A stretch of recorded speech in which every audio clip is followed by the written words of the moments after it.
Tunyuzwe nawe. Abanyuzwa. Kumenya kese. Yesu.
indirimbo zo gushimisha zazisiga yambeyeko n'umunyabyaha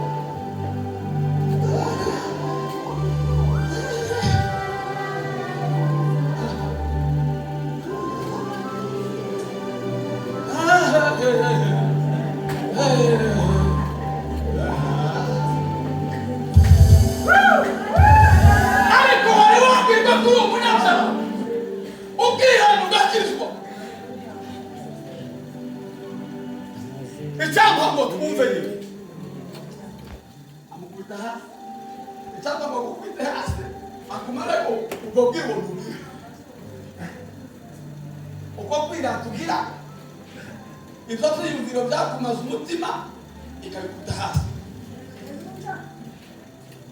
Umugabo arabakambaye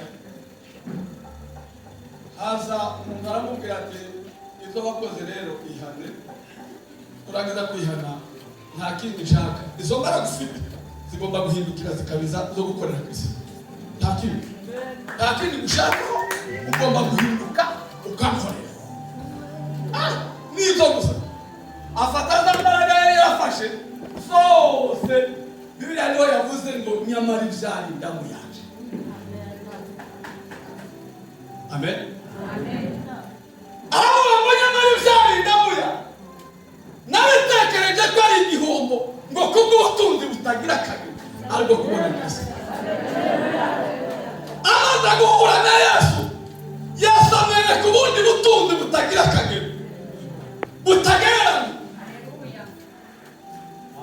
utoshobora kuba utohindura n'intoki zangu bari arabumwereka bamaze kubona abakanisi hari ibyo wigiye gusiga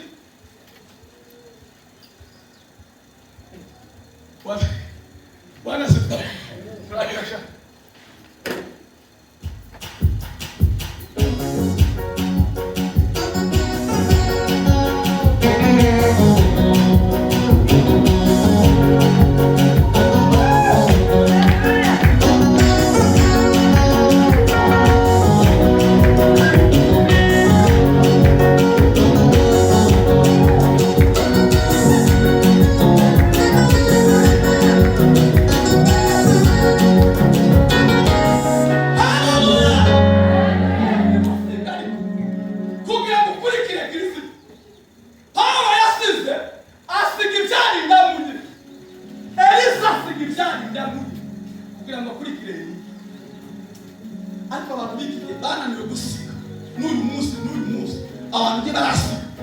bakurikiye Yesu ariko batarasigira ibituma bahura neza.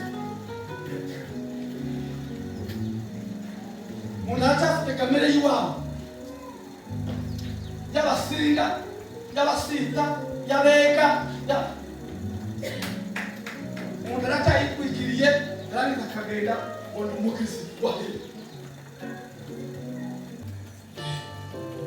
nibwo uzagenda umeze neza udafite urubanza muri ibyo mwavuze ngo nungu urubanza ruraje yewe ruraje urubanza ruraje yewe ruraje ahita amanuka kajya muri Hosea yaravuze ngo Uwiteka afitanye imanza na bene igihugu kuko baze ngo nta kuri ngo nta kumenya Imana urumva ubwo rubanza afitanye na bene igihugu afitanye n'abanyarwanda mwebwe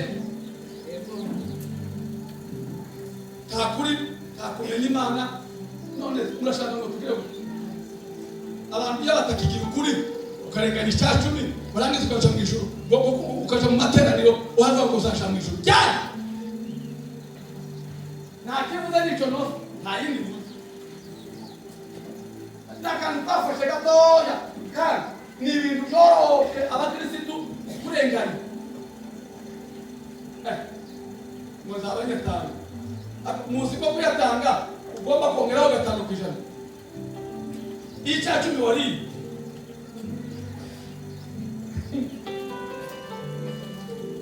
uzi kongera 5% igihumbi kimwe warenganije ukongeraho 5%. Ayo madeni n'ishamo nayi mwakoreye Imana hakiri kare kugira ngo mushake ivy'Imana.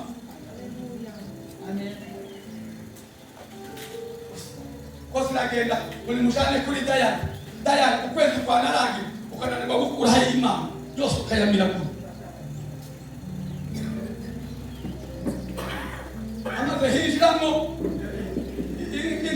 inka zapfa amabere, warabizi ko bamwe inka zapfuye amabere ni wowe wazishe.